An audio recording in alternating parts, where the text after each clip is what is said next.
Tell us a little bit about your bot. Okay, so this bot's name is Marauder. He's a walking, skating, dancing robot.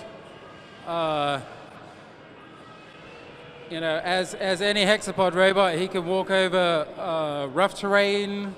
When he finds a nice flat surface, he can deploy his wheels and skate away at high speed. He can skate faster than I can walk.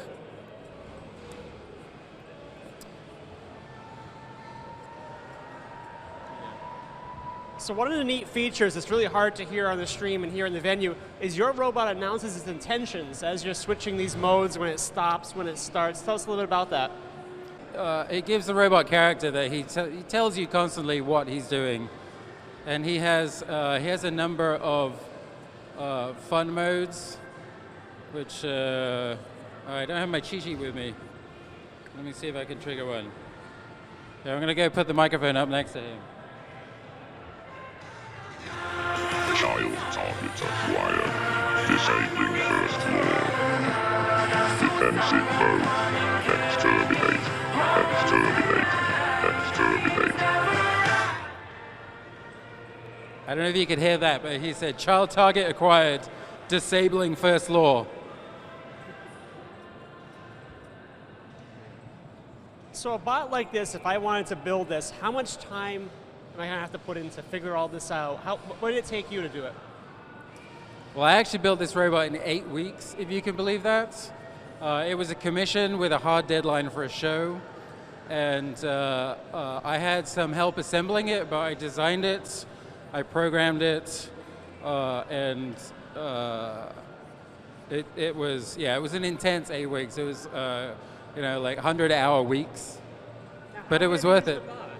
The bot weighs about 170 pounds. He's also quite territorial. I must mark my territory. I now declare history mine. So tell us about the smaller bot that drops out from underneath. So his name is Blader. It's basically the same robot, but at a quarter scale. And I recently discovered that there's enough room underneath Marauder when he's skating to store the little bot. And so you could have a self-replicating robot with one robot giving birth to another robot in real time.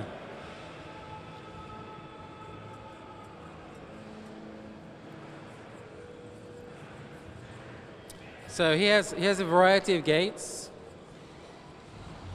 His standard walking gait is called a ripple gait, where individual legs move in a ripple motion. And this is how most insects walk.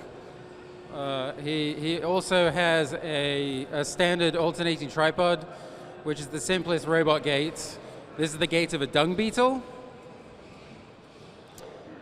He can obviously turn around as well.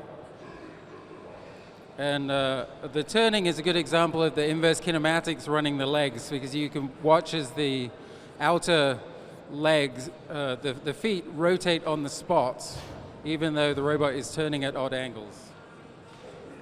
So he can also walk sideways like a crab. And then he has what I call creep gait, which is modeled after a spider, which has a very slow and completely random motion. And occasionally, he probes the front like a spider. Are you going to do it? Come on. It's random, so we have to wait. So there he goes.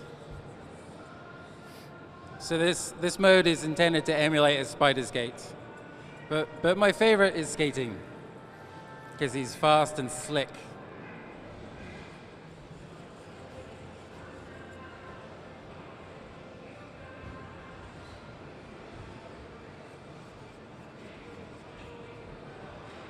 Oh, I like all this space. I have room to do figure eights. Thank you very much.